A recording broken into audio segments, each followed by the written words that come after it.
Nuke Service Channel, Margo TV Philippines, live.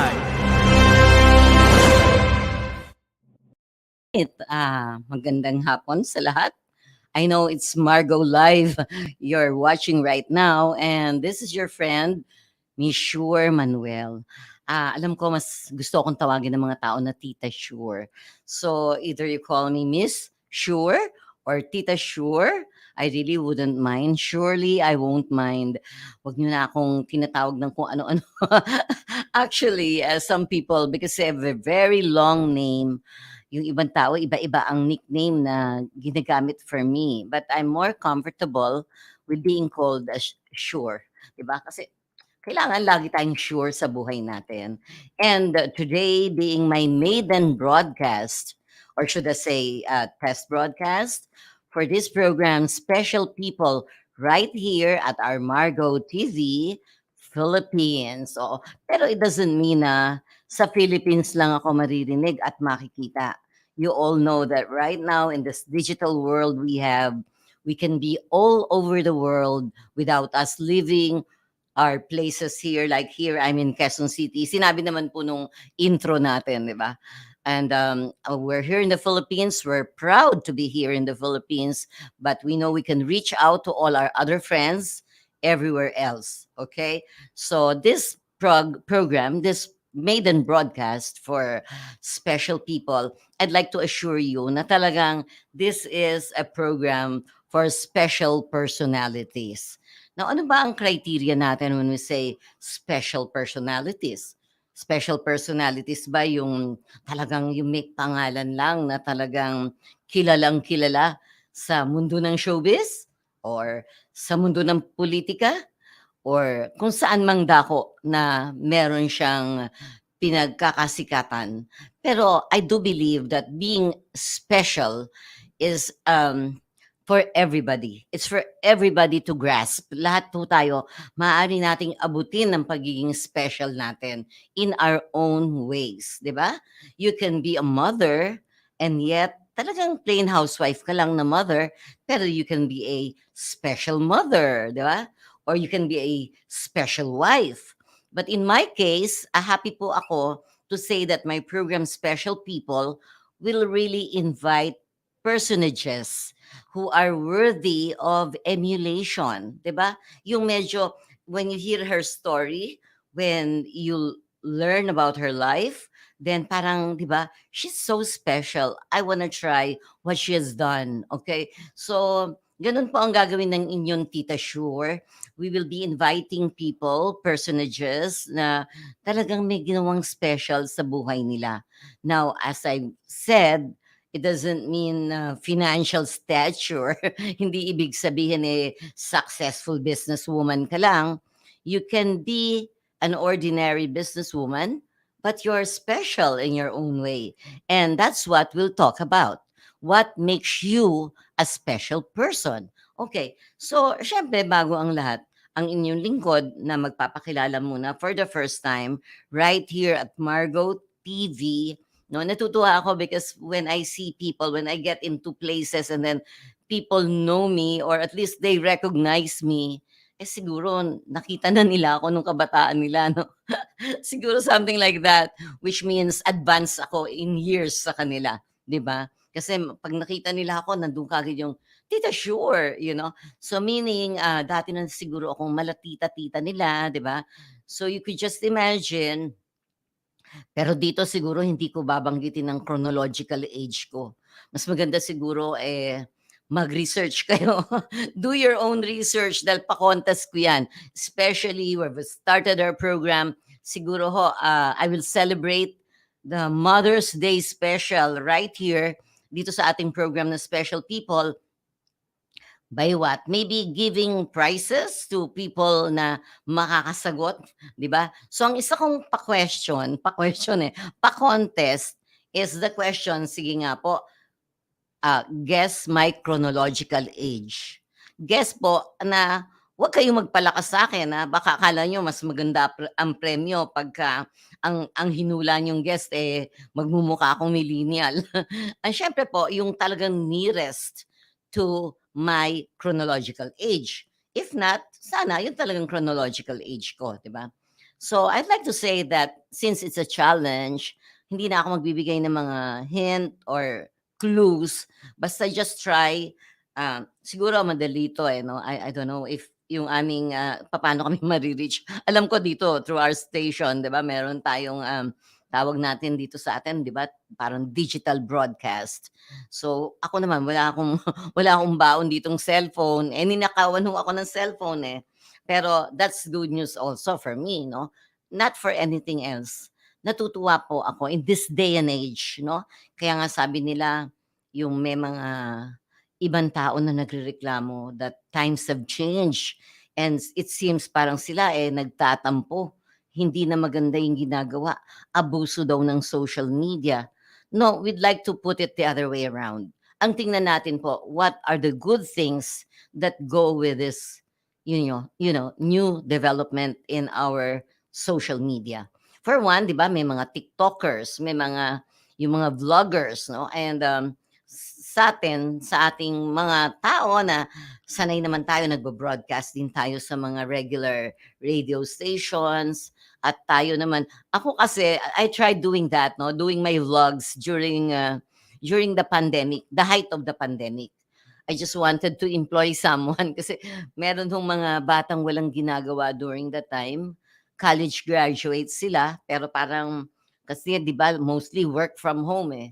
Mostly ang mga trabaho nung time na yon ay, you have no choice because you cannot go out, something like that. But, so ang ginawa ko po, nagbigay ako ng opportunities to young people who can do their jobs without leaving their premises. And that's what we did, no? We tried doing vlogs. And so far, no, baka hindi nyo lang nasundan. Kasi I started in broadcast as Resi Manuel. So, long time ago na ho yun. And then when I adopted the new name, Sure Manuel, medyo marami akong ibang inasikaso as Sure Manuel. But right now, ang sinasabi ko nga po is what we will do is combine what we have learned in the traditional broadcast. Like yung panahon namin, yung traditional broadcast, alam niyo ba, you can go on air kahit na anong itsura mo, kahit bagong gising ka, because yung boses mo lang ang maririnig. I remember my boss, Juvie. Boss ko talaga yan si Juvie, pero hindi ho ibig sabihin mas bata ako sa kanya 'no. Boss ko siya dahil medyo alam natin yung taong nirerespeto natin boss yan, eh, 'di ba? Juvie according to her was already on air when she was at about age 8 years old. Sabi ko siguro halos nagkakasabayan kami because I was also with DZRH at age 14. Eh, matanda naman ako kay Juvie. So, mga ganun siguro. Like, yung voice ko noon, nagagamit na pambata, pang programa, but not here, not Tagalog version of radio dramas, but Visayan, would you believe Ilonggo for that matter? I'm not from Iloilo or Bacolod or any Ilonggo speaking province, but because I wanted to participate and and have my taste of being in front of a microphone. So I tried reading scripts. Yung script ko po Ilonggo. Yung intonation I have to pretend like as if I'm an Ilonggo. Okay. So I was saying earlier that may advantage yung mga nangyayaring development, the social media, and one of them, ako po, I'd like to say that whoever thought of the idea of having our SIM cards registered, gusto kong paniwalaan na it was really a great advantage that we have done this. We have, kasi ako, I just had to follow rules na sabi, oh, ma'am, sure, kailangan nang irehistro ang SIM card mo kasi may deadline daw. So, though I don't know much about how to go about this, somebody assisted me and the name is Andrew. So, if you're listening, Andrew, thanks to you dahil nirehistro po yung aking SIM card. Of course, at that time, little did I know na meron palang mangyayaring kaganapan sa buhay ko. So Andrew, you're my special person for now. I'll mention you're being special because you took care of me at nirehistro mo ang aking SIM card because you know what happened? hindi special person 'tong babanggitin ko, ninakawan niya ako, eh. May nagnakaw po ng cellphone ko. Talagang cellphone with a SIM card and all. And when that was taken away from me, I thought it's the end of the world. My God, paano, what will I do and all that. And there's a young lady, another special person. Part yan ng special people ko for this episode. Her name is Miss Josie Bermudez Sartosa. Yan. So, siya naman po, siya yung PRO namin in my organization. And she reminded me right away that, Tita, sure, you can request for a CCTV footage. So, another thing to thank for. God, thank you for all this technology that we have. Because through the CCTV, napanood ho namin. We were able to view what took place during the time that I was there singing, I was there dancing, I was doing all the whole perks for an event habang ang cellphone ko ay akala ko nananahimik lang na nagiging nachi-charge. Well, to my surprise, parang now you see it, now you don't, nawala po. So here's what I have to say. Thanks to the digital requirement that one has to register the SIM card, because of that, I was able to recover and get a replacement of the SIM card, the cell phone number itself. So parang walang nangyari lang. Nabalik ang SIM card. Nagkaroon din naman po ng, siyempre, yung pinakialaman din yung messenger ko at yung aking Facebook. But because of the SIM card recovery, even the Facebook and the messenger account were also retrieved. Diba? So, yun yung something to, feel special about. So, having said that, I'd like to thank all the wonderful people of Robinson's in Novaliches, mostly the security personnel there, and then of course some policemen. I'd rather call them men in uniform kasi hindi ako naging sa mga titles nila, eh. Hindi ako naging, what do you call this, yung para bang conscious as to sino ba ang SPO1, SPO2. Because I remember that we had a movie done by my friend J.R. Olenares. It's a movie called Men in Uniform. And syempre, hindi ko na mini-memorize ko ano mga ranks and titles nila. Because we also had a TV version naman na ang title naman Tagalog, Uniforme. So this was shown in, I believe, GMA News TV. So parang I'm so comfortable doing what I have to do. That is to report, that is to come up with mga affidavit or things like that, blotter and all that. But thank God that there's a system. There's a system that we just have to follow. And if we follow, we don't lose anything. Ang sabi ko lang naman, ganito po yon. Siguro, hindi ko naman ikakahirap ang pagkawala nung unit. Hindi naman sa minamaliit ko. Mahal ko pa rin yung unit na yon wherever the unit is right now. But what I'm trying to say is this. Hindi ko siguro dadamdamin. Kung hindi lang po, sana naman, hindi na ako in identity theft. What do I mean by identity theft? When people would use your name, use something about you, and pretend to be you.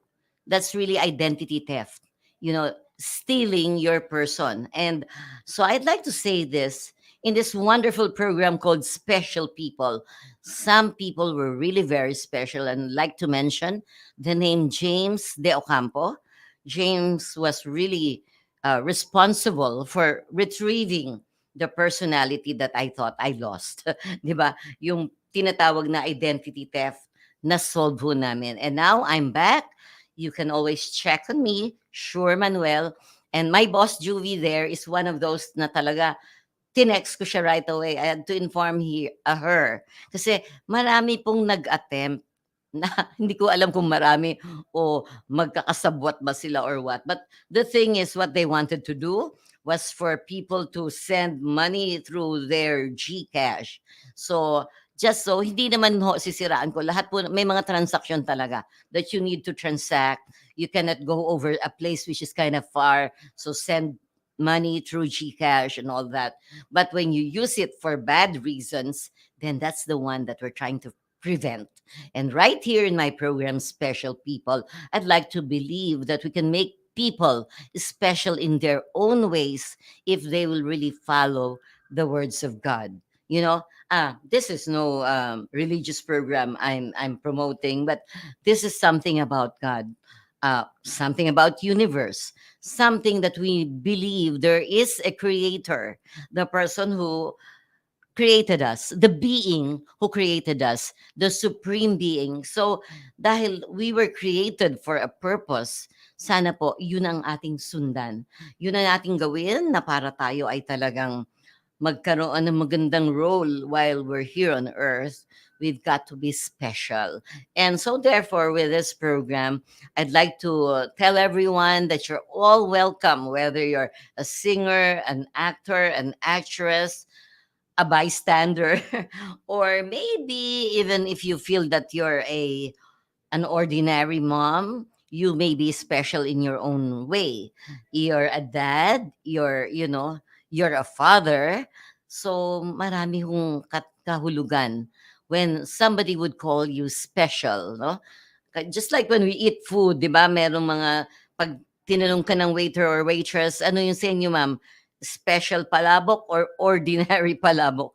You know you're eating the same palabok, but the other one is special.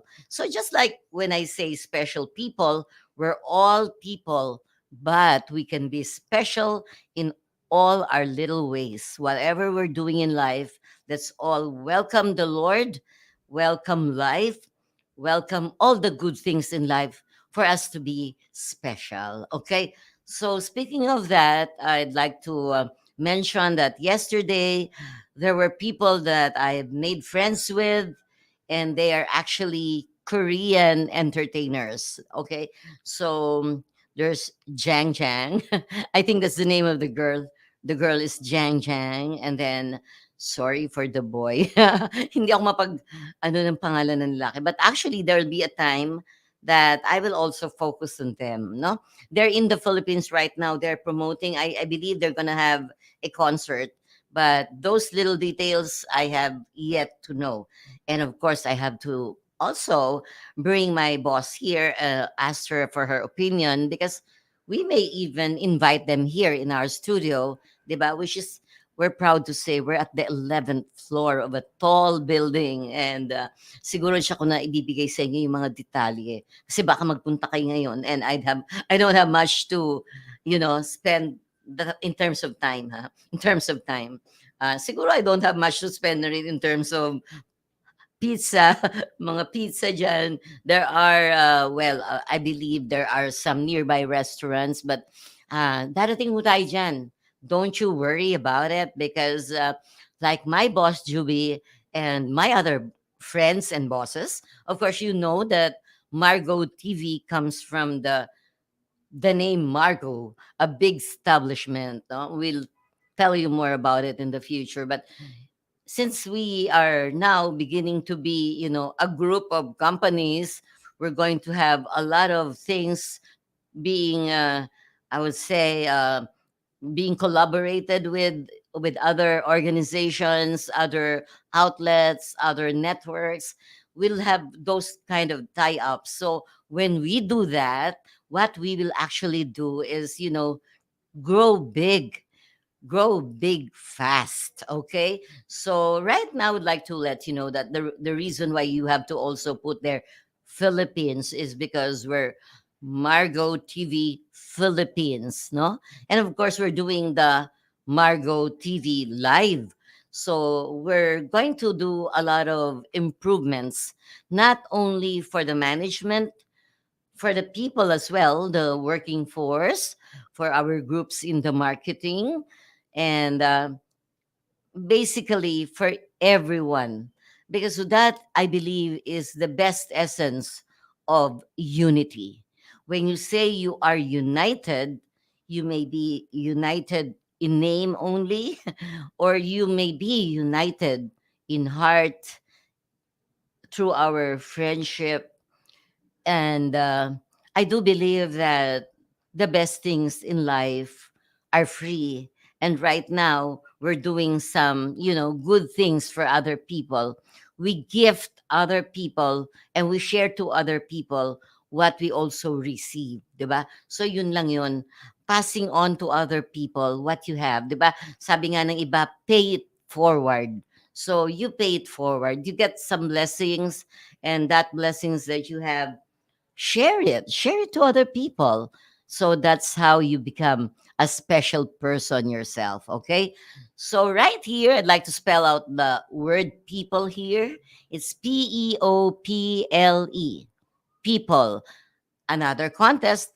Earlier I gave you one contest, right? That is to guess the chronological age of Tita Shure. The other one is, think of, how you can have an acronym. The acronym people, if you put whatever letters in the word people and put something there which is meaningful, and we'll try to choose one and get a sponsor to give you the rightful prize. But in the meantime, it's now August 9, if I'm correct. This is a very special date for me, and I'd like to thank the congresswoman I just met and had lunch with, Congresswoman Mila Magsaysay. I did work for her for quite a time when I became a consultant of the senior citizens, and that was way back her first term. And then now she's helping a mutual friend. That's why we met, because we talked about it, and we had a lady lawyer with us, Attorney Donna. How are you? Another special person, because she's a very young lawyer, a lady lawyer at that. And then ang nakakatuwa, ang saya po, no? We were somewhere and we had lunch and we were serenaded. Nakakatuwa, no? Especially for an elderly like me, an elder woman like me that, nung panahon ko rin naman wala naman talagang serenade. Kasi I live in Quezon City, maybe in the provinces. But anyway, today, during lunch, we were serenaded by a group of, hindi pa raw sila senior, nako ha, pero whether or not they are seniors, they are special persons. And I'd like to thank them also for rendering some beautiful love songs for us. So yun po.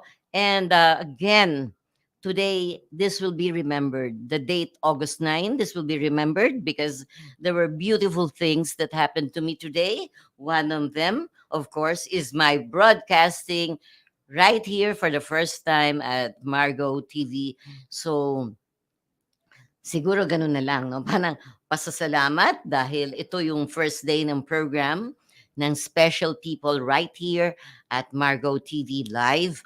Live, and it's in the Philippines, but we intend to reach out to people all over the world because we do believe that there are special people all over the world. And I'd like to, well, I know I can always show you this. John Gumo. John Gumo, how are you? John Gumo is one of the original, should I say it? Cascades. He's actually the one who composed the song Rhythm of the Falling Rain. Okay, so John, that's you, John Gumo. And I also have a friend, David Evans, who's now in Malaysia, but he's actually an American who's based in Malaysia doing business for the whole Asia. He came to the Philippines one time. That's where we met. We met in an award giving activity. I don't know if my dear friend Juvie, my lady boss friend Juvie Guzman, is always with me. Sometimes we would chance upon each other, though we would not have all the time to talk about it. But we're mostly there where our mutual friend is giving out his, what you call this, recognition and awards to deserving people, deserving special personalities. So perhaps we will be doing more of that, more of those things as well. And that way, we will have a chance to interact more with you. And by the way, when we're ready, full blast and all, we can do what we call an interactive programming. Wherein, of course, while we are speaking here, broadcasting, and you want to send us something, you want to shout out, so we can also do that. And therefore, I'd like to announce to you, if you may be interested to know more about us, just get to know more about us. But I'd like to assure you that we are coming up with tabloids. You can also see may mga ano rin tayo doon columns and all. Perhaps, of course, since special people yung programa natin dito, it's also good for you to know that yung ating ding column will be called Special People. No? In fact, we've already started that. And very soon, I'll convince Juvie here to come up with a magazine for women. Di ba? Marami ho kaming mga nagagandahan ng dilag. Tita Shuro, magandang dilag. But seriously, actually, yung chronological age natin is just a number. It's in your heart where you can feel young, when you can feel you're blessed, you're happy. It's all in your heart. So do take care of that heart, though. Do take care of your heart because we only have one heart. And, di ba, sabi nga, if you take good care of your heart will take care of you. Okay. So time right now is 3:08. I'm giving the actual time as I'm broadcasting right now. You may be watching me later on. You may be, just trying to look me up in YouTube or what. But I'm just sharing with you the actual time that I'm broadcasting right now because I only have I just have 2 minutes more to go and then it's bye-bye time for me. Because, my boss wanted me to go on air right away, but I'm also waiting. There's a man I'd like to promote to you right now. He is a book lover. At the same time, he is a book author. He loves to read books, so he can also write books. And he's coming up with a program called What You Sow, You Reap. And isn't it true in life? Whatever you sow, you reap. Diba? Pag ikaw ay nagtanim ng kabutihan, goodness in your heart, goodness, you plant some goodness, of course, ano ang inyong mapapala o ang inyong you reap, ang inyong papalain, yes, the harvest that you will get is actually goodness. Okay, so again, your friend here, Tita Sure or Miss Sure Manuel will always be with you in this program, Special People, right here in our studio, which is, of course, the Margo TV Philippines. So for that, my dear friend, my friend out there, yes, I can go bye-bye now that the time is 3:10 in the afternoon. And I'll be back for more Special People episodes. Thank you. Pleasant. Live from Quezon City, Philippines. Your news, current affairs, and public service channel, Margo TV Philippines. Live.